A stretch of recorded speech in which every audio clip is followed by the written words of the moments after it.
आज की इस कहानी में दिखाया गया है कि अर्थ के कुछ साइंटिस्ट ने एक बहुत ही पुरानी टेलीपोर्टिंग टेक्नोलॉजी को खोज लिया है, जिससे धरती से मार्स के एक मून फोपोस पर एक शख्स को टेलीपोर्ट किया जाता है। लेकिन मार्स के चांद फोपोस पर पहुंचते ही वो शख्स एक डीमन, एक क्रीचर में तब्दील हो जाता है और हमें पता लगता है कि वहां पर पहले से ही डीमंस ने अपना कब्जा कर रखा है। और आगे फोपोस में उन साइंटिस्ट के साथ क्या होता है, चलिए जानते हैं आज की इस कहानी से।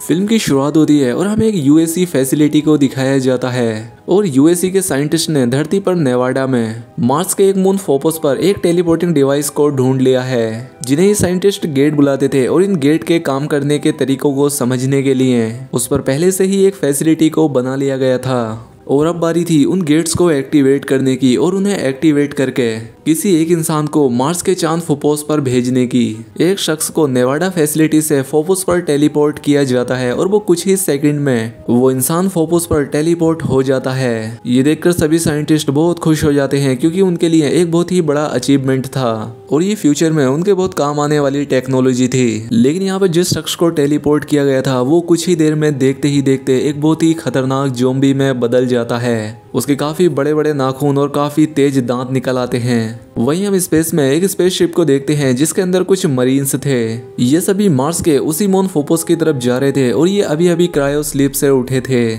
और ये सभी लोग जल्द ही फोपोस पर लैंड भी होने वाले थे। वहीं दूसरी तरफ फोपोस पर उस टेलीपोर्ट हुए शख्स को एक आइसोलेशन चैम्बर में रख दिया जाता है, क्योंकि अब वो बहुत ही ज्यादा गुस्से वाला, अग्रेसिव हो चुका था। और फोपोस टेक्नोलॉजी के लीड साइंटिस्ट डॉक्टर मेलकम धरती पर कॉन्टेक्ट करते हैं यूएफसी के लीड साइंटिस्ट डॉक्टर अहमद के साथ। वो डॉक्टर अहमद को उस शख्स के बारे में बताते हैं और उनसे उस शख्स पर कुछ और भी एक्सपेरिमेंट करने की इजाज़त लेते हैं ताकि उसके इस बदले हुए रूप का पता लगाया जा सके। लेकिन यहाँ पर डॉक्टर अहमद अब उन गेट्स का और ज़्यादा इस्तेमाल करने से मना कर देते हैं और इस बार डॉक्टर मेलकम ये काम खुद करते हैं। वो खुद को ही टेलीपोर्ट करते हैं ताकि वो नेवाडा पहुंच सके और अब डॉक्टर उन गेट्स के अंदर चला जाता है। लेकिन तभी अचानक से पावर फेलियर हो जाता है और सभी कनेक्शन टूट जाते हैं और साथ ही वहां पर जितने भी लोग मौजूद थे वो जख्मी हो जाते हैं। वहां पर मौजूद एक को साइंटिस्ट जिसका नाम वेरोनिका था, वो अपने साथी को जख्मी देखकर फर्स्ट एड किट लेने के लिए जाती है। लेकिन तभी उसके पीछे किसी के गुर्राने की आवाज आती है और वो जैसे ही पीछे मुड़कर देखती है तो वो जोर से चिल्लाने लगती है। सीन कट होकर उन दूसरे साइंटिस्ट को दिखाया जाता है जो कि फोपोस पर लैंड हो चुके थे और अब शिप का कैप्टन फैसिलिटी में एंटर होने की परमिशन मांगता है। लेकिन फैसिलिटी से कोई भी जवाब नहीं आता और अब इसीलिए उस फैसिलिटी में बने एआई की मदद से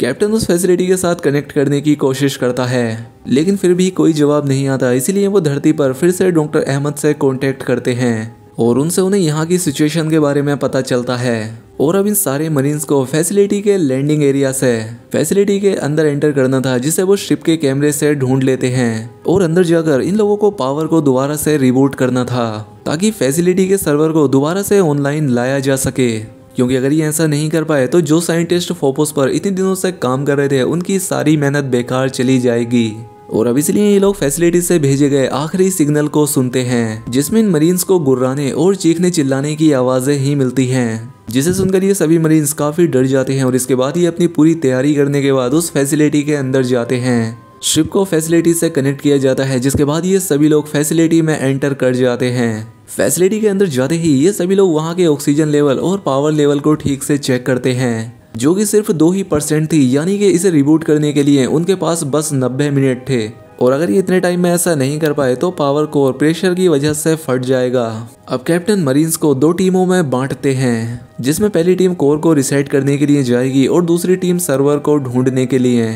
ताकि फैसिलिटी को दोबारा से ऑनलाइन किया जा सके। अब ये लोग फैसिलिटी में दिए गए एआई मैप की मदद से ही आगे बढ़ते हैं और थोड़ी ही दूर आगे जाने पर ग्रुप के एक आदमी को एक आदमी की लाश मिलती है जिसका सर कटा हुआ था और चेक करने पर पता लगता है कि यह लाश यूएसए के एक सोल्जर की है। वहीं दूसरी तरफ दूसरी टीम को दीवारों पर सुमेरियन लैंग्वेज में कुछ लिखा हुआ दिखता है और एआई से ट्रांसलेट करने के बाद उन्हें इस राइटिंग का मतलब पता चलता है, जिसमें लिखा था कि कोई फिर से अपना हक जताने के लिए यहाँ आ रहा है, चाहे उसके लिए उसे किसी को भी मारना पड़े और यहाँ पर जितने भी लोग मौजूद हैं वो सब मारे जाएंगे। और अब इस टीम की कैप्टन जिसका नाम जॉन था वो अपने कैप्टन को फोन करके इस बारे में बताती है, लेकिन कैप्टन कहता है कि इन सब पर ध्यान मत दो, अपने मिशन पर फोकस करो। दूसरी तरफ शिप में कोई डीमन शिप के एआई को हैक कर लेता है और उन दोनों टीम के रास्तों को बदल देता है। और अब जैसे ही पायलट पानी लेकर केबिन में वापस आता है तो उसे भी अपने शिप में एक बहुत ही डरावनी गुर्राने की आवाज आती है और पीछे देखने पर उसे एक डेमोनिक क्रीचर नजर आता है जो कि दिखने में बहुत खतरनाक था।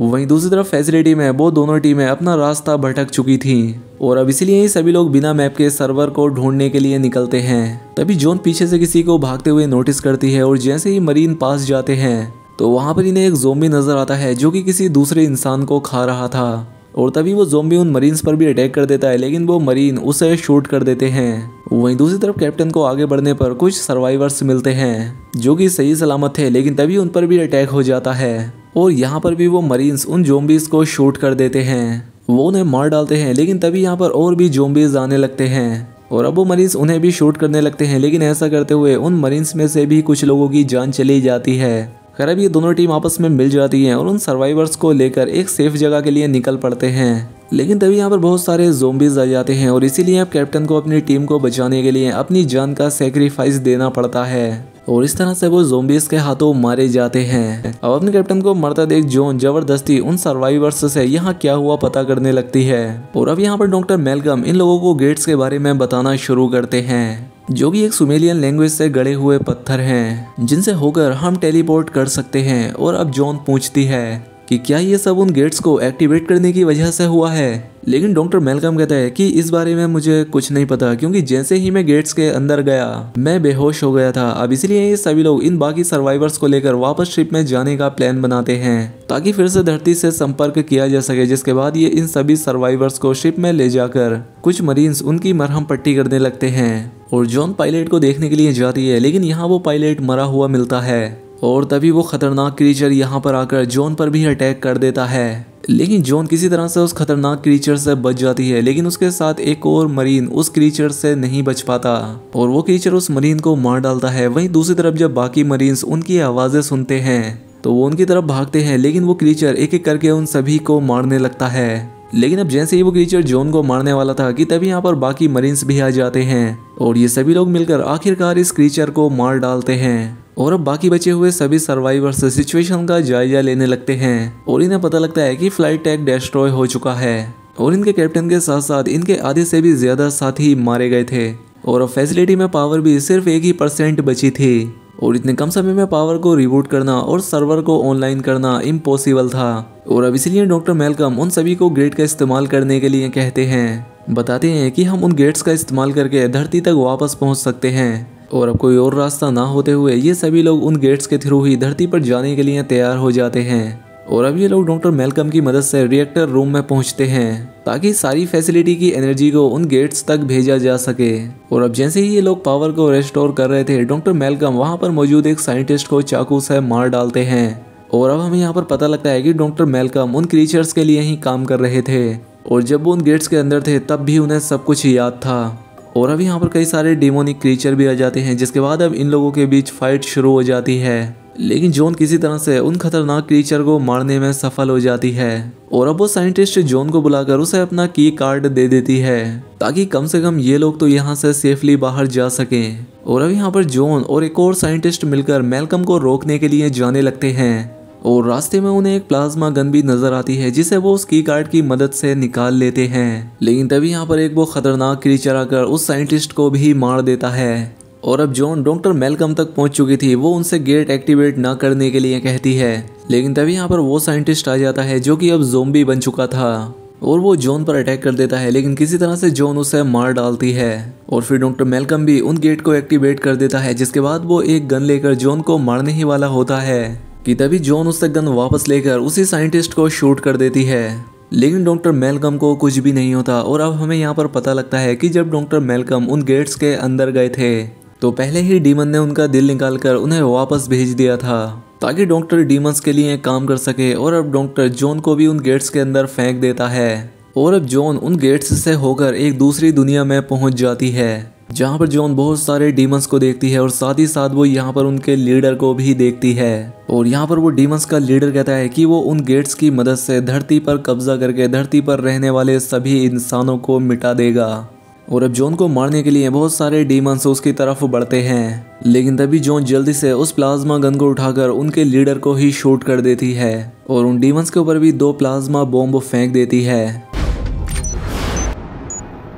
और जल्दी से उन गेट्स में जंप लगा देती है, जिससे वो टेलीपोर्ट होकर नेवाडा फैसिलिटी में पहुंच जाती है। और वहां जाकर उसे डॉक्टर अहमद मिलते हैं, जो कि उसे देखकर काफी हैरान होते हैं, क्योंकि उनके मुताबिक इस पोर्टल से डॉक्टर मैल्कम को आना था, लेकिन यहाँ पर जॉन आई थी। और अब जॉन यहाँ पर पहुंचते ही डॉक्टर से कहती है कि जल्दी से इन गेट्स को बंद कर दो, वरना वो सभी डीमंस बाहर आ जाएंगे। लेकिन यहाँ पर डॉक्टर अहमद को लगता है कि शायद ये पागल हो गई है, और तभी वो गेट दोबारा से एक्टिवेट हो जाता है, जिस पर डॉक्टर अहमद को लगता है कि दूसरी तरफ डॉक्टर मैल्कम होगा। लेकिन उन गेट्स से भयानक गुर्राने की आवाजें आती हैं, जो कि बढ़ती चली जा रही थी, यानी कि अब वो डीमंस धरती पर आकर इन सभी को मार देंगे और धरती पर अपना कब्जा कर लेंगे। और अब इसी के साथ ये फिल्म यहाँ पर खत्म हो जाती है। तो दोस्तों, अगर वीडियो अच्छी लगी हो तो वीडियो को लाइक और शेयर करें, और चैनल पर पहली बार आए हैं तो सब्सक्राइब भी कर लें। मिलते हैं हमारी अगली वीडियो में।